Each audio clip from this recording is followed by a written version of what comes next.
৩৯ দিন পর মাঠে নেমে ঘন্টায় ১৪০ কিলোমিটার গতি। এবাদতের গোলায় মিরাজের কঠিন ইনজুরি। খুলনার কাপ্তানের মাঠে শুয়ে কাতরানো, তামিমের ছুটে এসে ওকে সামলানো। চ্যাম্পিয়ন্স ট্রফির আগে এ যেন রীতিমতো দুঃস্বপ্ন।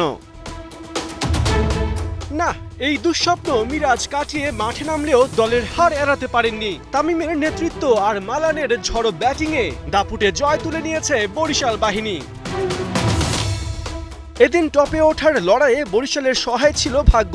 টস জিতে তামিম নেন ফিল্ডিংয়ের সিদ্ধান্ত। কিন্তু বরিশালের জয়যাত্রায় বাদ সাধেন মিরাজ আর নাইম শেখ। ঝড়ো ব্যাটিংয়ে ৫ ওভারেই বোর্ডে তোলেন ৪৫ রান। ষষ্ঠ ওভারে বরিশালকে প্রথম উইকেট এনে দেন চলতি বিপিএলে প্রথমবার মাঠে নামা এবাদত। ওভারের তৃতীয় বলেই দারুণ এক ইয়র্কারে মিরাজকে করেন বোল্ড। তবে অপর প্রান্তে নাইম শেখ ছিলেন মারমুখী। ২৬ বলে তুলে নেন আসরে নিজের তৃতীয় 50। অবশেষে নবম ওভারে ফাহিম আশরাফের কারিশমা ৫১ রানে নাইমকে দেখান ফেরার রাস্তা। শেষ পর্যন্ত মাহিদুল অঙ্কনের ১২ বলে ২৭ রানের অপরাজিত ঝড়ো ইনিংসে খুলনা ১৮৭ রান বোর্ডে তোলে ৫ উইকেট হারিয়ে। লক্ষ্য তাড়া করতে নেমে দ্বিতীয় ওভারেই বরিশালের আপসেট। মাত্র ১১ রানে তাওহিদ হৃদয় হারান নিজের উইকেট।